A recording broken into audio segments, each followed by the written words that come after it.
Boa noite, meus irmãos. A paz do Senhor, amém? Tudo bem com vocês? Estamos aqui mais uma noite, diretamente da Igreja Evangélica Assembleia de Deus, no Embu-Guaçu. Temos como nosso pastor local, o pastor Paulo César, e também nosso pastor presidente, Reginaldo Alves da Silva.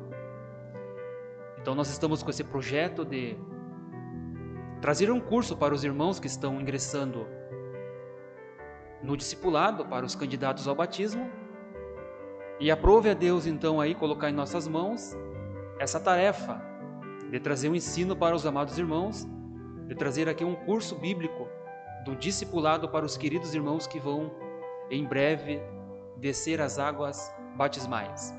Amém, meus irmãos? Nós estivemos na semana passada licionando a lição de número 1 do nosso material aqui, o discípulo e a comunidade. E hoje os queridos irmãos vão estudar com a gente nessa noite, vão estudar conosco a lição de número 2, o discípulo e o lar cristão. Então a lição de número 2 ela é bem prática e bem objetiva também. A lição 2, o discípulo e o lar cristão.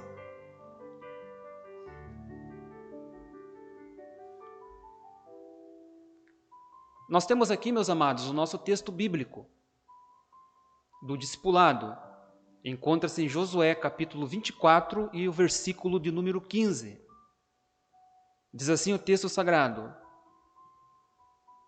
Porém, se vos parece mal aos vossos olhos servir ao Senhor, escolhei hoje a quem servais, se os deuses a quem serviram vossos pais, que estavam da além do rio, ou os deuses dos amorreus, em cuja terra habitais. Porém, eu e a minha casa serviremos ao Senhor. Então essas são as palavras de Josué, quando a nação de Israel estava ali já estabelecida em Canaã. Então havia ainda muita idolatria e paganismo que estava enraizada no pé ali, podemos dizer, no calcanhar dos hebreus. Então, por esse motivo, então Josué ele vai trazer esse alerta, ele vai trazer também essa repreensão ao povo, dizendo: olha, se vocês querem servir aos deuses dos cananeus, aos deuses pagãos dos seus pais, dos seus antepassados, ou melhor dizendo, dos nossos antepassados, que ficaram da além do rio, porém comigo vai ser diferente. Então ele diz claramente: eu e a minha casa serviremos ao Senhor. Então a lição de hoje tem como tema o discípulo e o lar cristão. A introdução diz assim: a salvação que você recebeu através de Jesus Cristo resultará em grandes mudanças no seu modo de vida. A partir daí, você começou uma nova caminhada, onde, segundo a Bíblia, tudo se fez novo.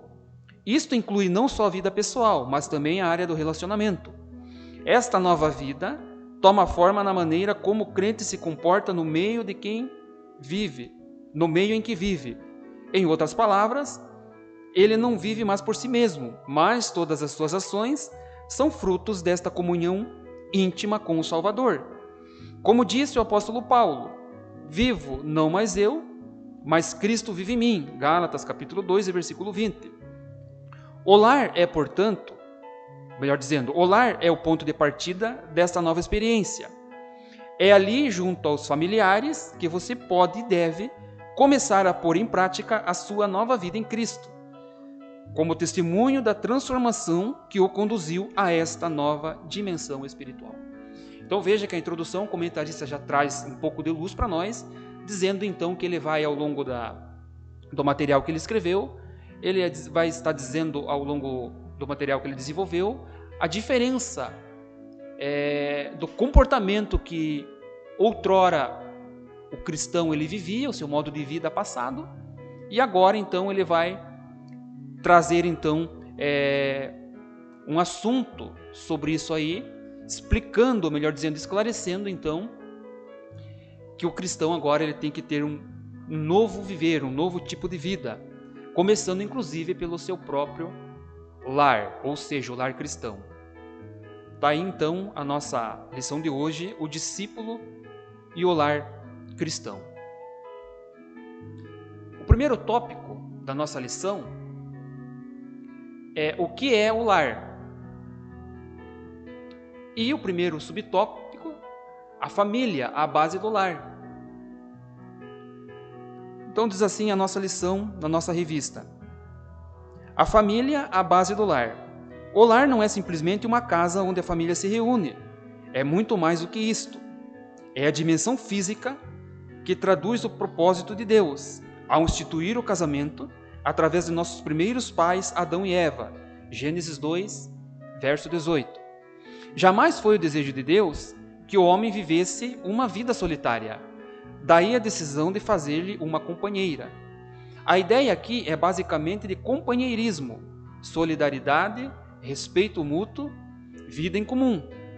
O lar é, portanto, a expressão maior da unidade familiar, onde estas qualidades podem ser demonstradas na vida do casal e no seu relacionamento com os seus filhos. Então vemos aqui então o propósito de Deus, né? Ao ele instituir a família, ao ele instituir o lar, ao ele instituir o casamento. Então Deus ele traz então agora uma companheira para o homem, para que ele não vivesse só, não vivesse uma vida solitária, e que seus filhos então através desse lar, tinha que ser então um lar abençoado, tinha que ser um modelo então para a sociedade, o qual estamos inseridos, o qual a humanidade, o qual a raça humana está inserida. Então esse foi o propósito e o objetivo de Deus ao formar a família. E o desejo de Deus é que a família, então, seja a base do lar. Ainda no nosso primeiro tópico, agora no segundo subtópico, o lar, então, a base da sociedade. Os lares formam a sociedade. Lares desgregados vão também corresponder a uma sociedade desagregada. Esta é a razão pela qual Satanás procura subverter os princípios que regem o lar. Desta forma, ele sabe que pode destruir a sociedade. Então veja como que ele é astuto, veja como ele é sagaz. Ele sabe que somente dessa forma, então, ele pode destruir a sociedade. Claro que ele tem outras formas, mas essa aqui é uma das formas mais prediletas dele agir, né? De que forma ele faz isto? Disseminando a infidelidade conjugal, o desrespeito aos pais, a falta de diálogo no lar, o amor livre entre os jovens e instituindo outros valores que ferem a palavra de Deus. Então veja, essa é uma das especialidades dele, instituir outros princípios, outros valores que vão destruir a palavra de Deus, que vão então querer ferir, melhor dizendo, a palavra de Deus. É por isso que Josué, o líder que substituiu Moisés, na liderança do povo de Israel, fez questão de confrontar seus liderados diante da pressão exercida por outros povos que praticavam idolatria. Então, quem eram esses outros povos aqui que praticavam idolatria? Eram as nações vizinhas que rodeavam a nação de Israel. Então, elas tinham suas religiões, suas divindades pagãs, e era então uma ameaça para a nação de Israel. E Josué não queria que isso então viesse então trazer danos, trazer prejuízos à nação de Israel. Ele partiu da base, o lar para o todo. Então veja que é do lar que ele vai partir. A base de Josué é o lar. Então ele vai partir da base do lar para o todo. Por quê? Porque Josué ele sabia que o lar era a base de tudo. Se o lar fosse podemos assim dizer, sem os requisitos cristãos, que tipo de sociedade então teria na época de Josué? Claro que uma sociedade então depravada, tanto moralmente como principalmente também espiritualmente. Então a preocupação dele era essa aí, era livrar a nação de Israel de se misturarem com as religiões pagãs que rodeavam a nação de Israel. Continuando, meus amados, na revista então aqui. Eu e a minha casa servimos ao Senhor. Josué 24:15. Essas são as palavras de Josué. Ou seja, se as demais famílias seguissem a mesma trilha, o povo de Israel seria fortalecido e ficaria imune às pressões externas. Aqui que está o grande segredo. Se seguissem os conselhos de Josué, somente dessa maneira a nação de Israel então ficaria imunizada contra aquele mal que estava então afligindo a nação de Israel. Diante do povo que representa o lar para a sociedade, você, como povo crente, tem um importante papel a desempenhar para que todos possam ser beneficiados pela sua nova vida em Cristo Jesus. Cristo Jesus mesmo disse: vós sois a luz do mundo, Mateus 5,14. Luz, neste caso, significa que as trevas são afastadas e que existe segurança para caminhar, pois os perigos são expostos pela claridade. Esta luz é você, que precisa iluminar a partir do seu próprio lar. Então veja, agora que você é uma nova criatura, agora que você tem uma nova vida em Cristo, então essa luz então tem que ser a sua vida, o seu comportamento, o seu bom testemunho diante da sociedade, no local onde você trabalha, no local onde você estuda. Ou seja, é um novo tipo de vida, um novo nascimento. Então essa luz é você que precisa iluminar a partir do seu próprio lar. Amém, meus irmãos? Então o primeiro tópico nós já encerramos. Vamos passar então para o segundo tópico da nossa lição, que diz o seguinte, o segundo tópico: o lar como extensão da igreja. O lar como extensão da igreja. No primeiro subtópico, temos então uma pergunta: o que significa o vocábulo igreja? A palavra igreja quer dizer uma reunião de pessoas chamadas para fora, ou seja, um grupo de pessoas que saíram de dentro do mundo espiritual e não fisicamente, para juntos seguirem a Cristo. Neste sentido, todos os crentes em qualquer parte do mundo formam a igreja. A palavra igreja pode também ser aplicada aos crentes de um determinado lugar, isto é, a igreja local. Então, o que é a igreja local? A igreja local é aquele grupo de pessoas, são as pessoas que moram em um lugar especificamente da região do planeta Terra e também se reúnem ou congregam em um local propriamente dito. Então essa é a igreja local, visando aos irmãos que também a igreja, na verdade, ela é universal.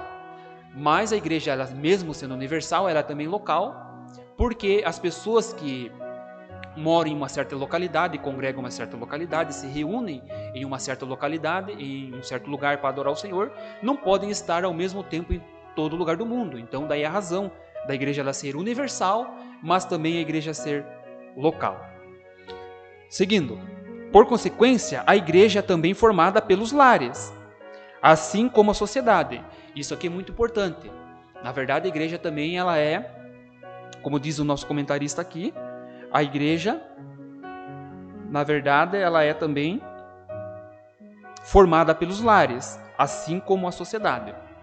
Portanto, quando você começou a frequentar a igreja na qual está servindo a Cristo, pôde observar que ela é constituída de indivíduos que pertencem a famílias distintas que juntas adoram a Deus em espírito e em verdade. Então veja, agora que você descobriu que você vai congregar em uma certa denominação, em um certo lugar para adorar ao Senhor, você tem que estar ciente que ali então existem indivíduos de vários lares, de vários lugares, que ali naquela congregação também vão congregar juntamente com você para adorar ao Senhor.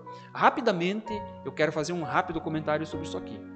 Alguém às vezes pode pensar assim, mas na verdade a igreja precisa se reunir? Sim, a Bíblia diz que sim. Por exemplo, é claro que nós sabemos que o culto, ele já começa quando você acorda. O culto ele é individual, mas ele também é coletivo. Quando o culto ele é individual, é você sozinho adorando a Deus, cultuando a Deus. Rapidamente eu quero ler para você, então, um texto do apóstolo Paulo, em Romanos, capítulo 12, que é um versículo muito conhecido que diz assim: rogo-vos, pois, irmãos, pela compaixão de Deus, que apresenteis o vosso corpo em sacrifício vivo, santo e agradável a Deus, que é o vosso culto racional. Então veja que aqui é um culto individual, do indivíduo, ou seja, você cultua a Deus sozinho, individualmente. Só que também Deus ele deseja, e é projeto de Deus, que também você se reúna com seus irmãos. E no momento que você se reúne com seus irmãos, você vai adorar a Deus, agora não sozinho, mas sim numa coletividade. Eu quero ler rapidinho também com vocês outro texto bíblico, lá em Êxodo, livro do Êxodo, capítulo 25.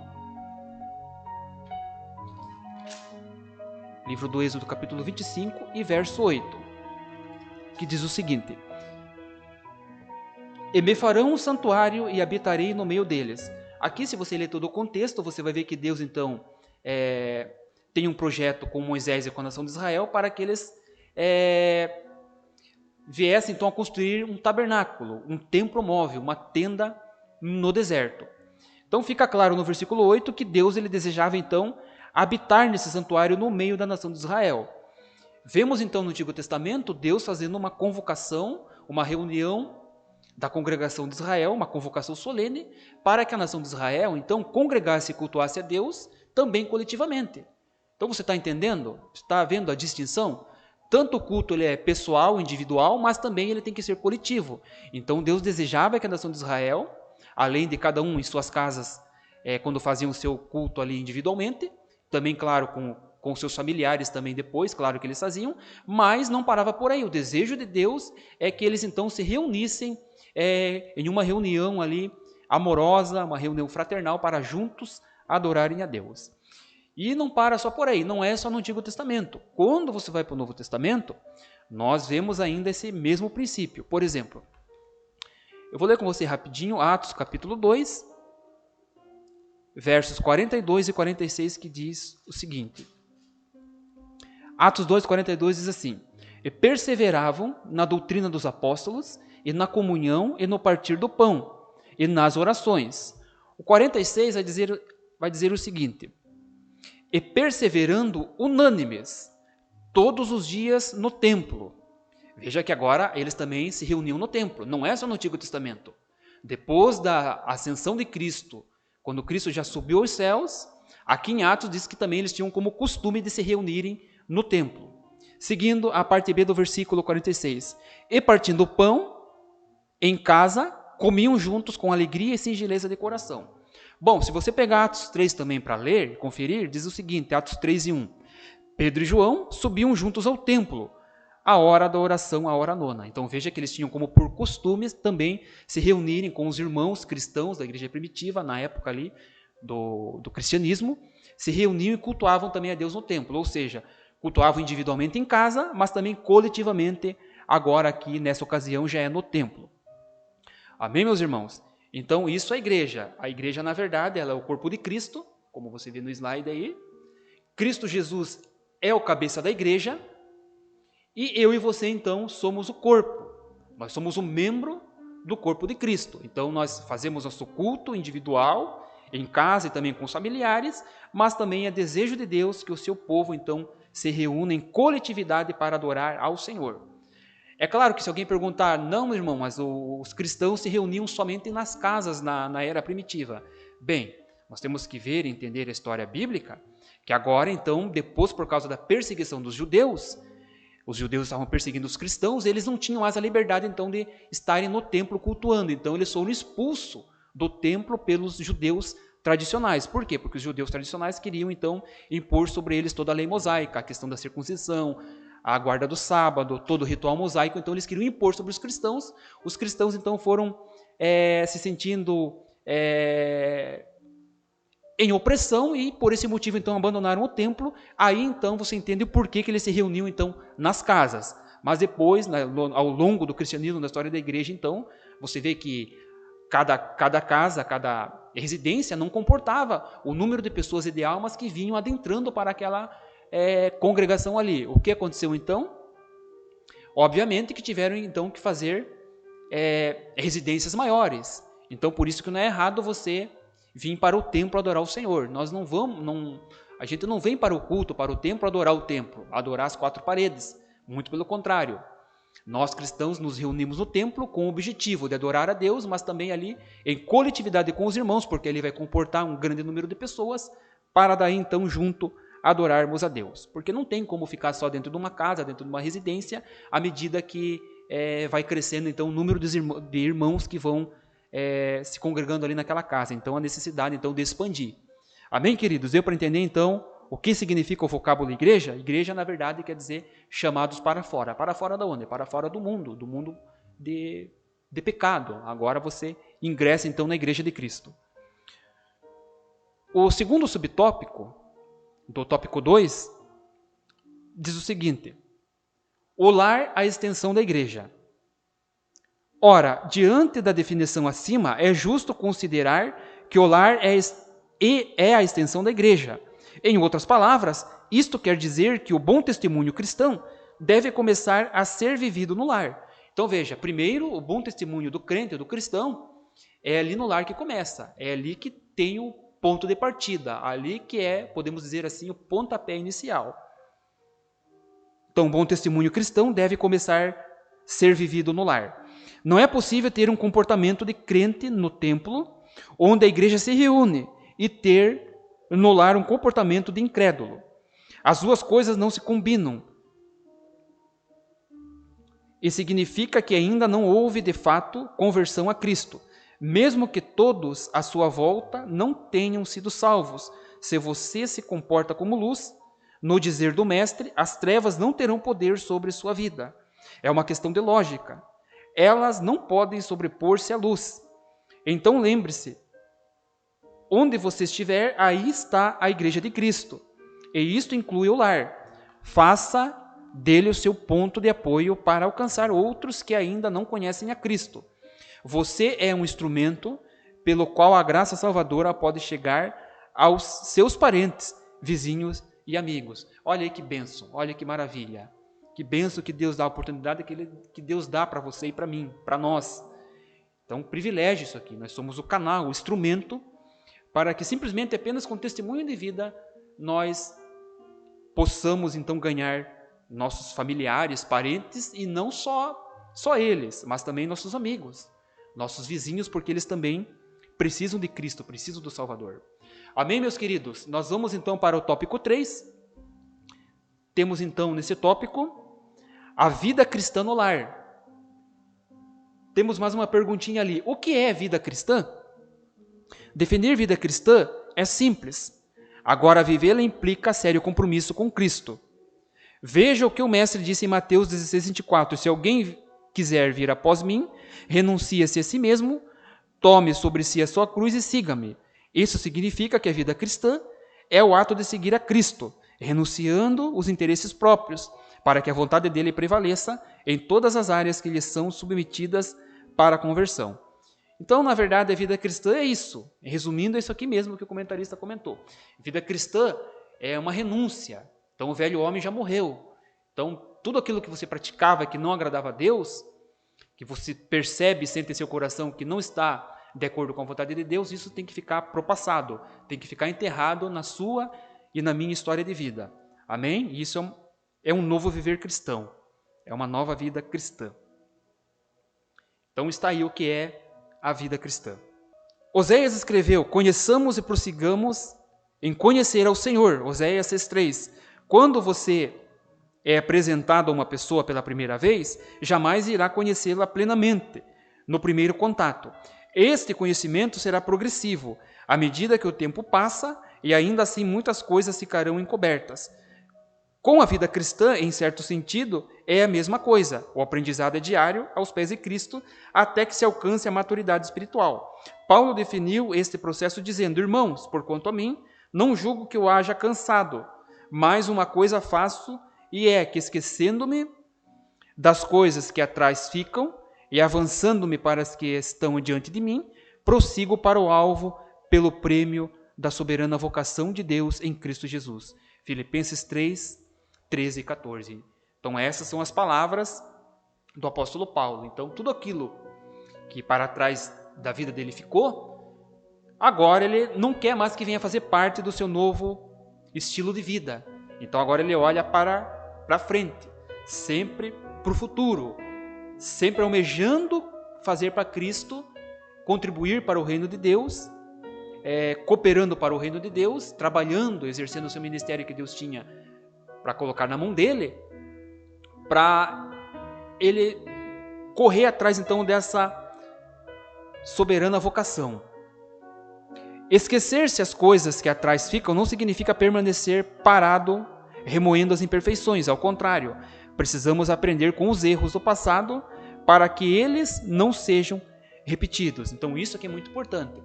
Então, cada vez que você aprende com um erro, você tem que se esforçar a não voltar a praticar de novo. Peça ajuda a Deus, peça ajuda ao Senhor. Porque se você já errou uma vez, procure não errar a segunda vez. Procure, então, superar aquele primeiro erro e procure superar isso aí. E assim, se você fizer, vai ser bem sucedido. Prosseguir para o alvo é entender que a vida cristã não é uma caminhada sem destino, mas há um norte para o qual todos os crentes avançam. É o prêmio da soberana vocação em Cristo. Ou seja, resumindo, o cristão, nós como cristãos, sabemos qual é o nosso destino final. Sabemos que o nosso porto seguro é estar nos braços de Jesus, é estar nos braços de Cristo quando morrermos nessa vida, ou se caso Jesus vir buscar sua igreja ainda em nossos dias de vida. Então essa é a nossa esperança, esse é o nosso objetivo, esse também é o nosso porto seguro. Nós sabemos que temos um norte na nossa vida, e ele se chama Jesus. Sabemos então aonde nós vamos chegar. Amém, queridos? Vamos então para o segundo subtópico do terceiro tópico da nossa lição, que diz o seguinte: como viver a vida cristã no lar. Como você já aprendeu, fica claro que a partir da conversão sua vida mudou. Agora, as suas motivações são outras. Isto vai refletir em seu comportamento no lar. Tem que ser assim. Mas como viver esta nova vida no lar, principalmente se os demais familiares não forem crentes? Você não pode partir para o extremo e impor pela força a conversão de seus parentes. A palavra de Deus diz, não por força nem por violência, mas pelo meu espírito, diz o Senhor dos Exércitos. Zacarias 4 e verso 6. Bom, então, nesse caso aqui, o que você tem que fazer? É não ir já com toda a força, podemos assim dizer, não ir já arrombando a porta. Você tem que ir mansamente evangelizando os seus familiares. Mansamente você tem que ir com sabedoria, esclarecendo para eles que Jesus é o Senhor, que Jesus é o Salvador, mas lembre-se, tudo com cautela, porque se você for muito afoito, acaba então afugentando e espantando a pessoa, seja a pessoa do teu lar, da tua família, ou seu amigo mais próximo, ou a pessoa mais próxima que convive com você. Então vá com sabedoria, busque a Deus em oração, peça a direção de Deus, ore a Deus e principalmente estude a palavra de Deus para que você possa então evangelizar essa pessoa de uma forma eficaz e apresentar então o verdadeiro Jesus que a Bíblia então mostra para a humanidade. Seguindo, a palavra de Deus diz, não por força nem por violência, mas pelo meu espírito, diz o Senhor, Zacarias 4:6. Bom, já lemos aqui. Então, seguindo aqui para irmos para o final da nossa lição. É o Espírito Santo que faz a obra sem necessidade de força ou violência. Não é também recomendável extrapolar os limites de sua liberdade e perturbar os demais familiares nos momentos importunos. Bom, aquilo que nós já comentamos, né? Se você vê que o momento não é apropriado, não vá naquele momento ali. Se você já pregou, já evangelizou, já testemunhou, deixe que agora o Espírito Santo vai trabalhar no coração daquela pessoa. Então o que fazer? Seja prudente, sem que isso signifique falta de ação.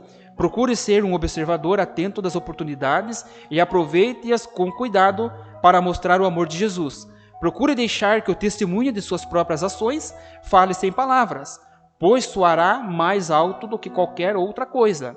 Se você é um pai de família, pode lentamente introduzir o culto doméstico, levando a esposa e os filhos a participarem com alegria da reunião. E aqui é um ponto muito importante, vale destacar, que também o pai de família, ou vice-versa, ou a esposa, no caso, tanto um como o outro, nesse momento também tem que agir com muita sabedoria, com muita cautela, com muita calma, procurando então ver a hora que aparece uma oportunidade, um momento oportuno para você então introduzir então um culto doméstico, um culto no lar. E isso é uma bênção de Deus para a sociedade.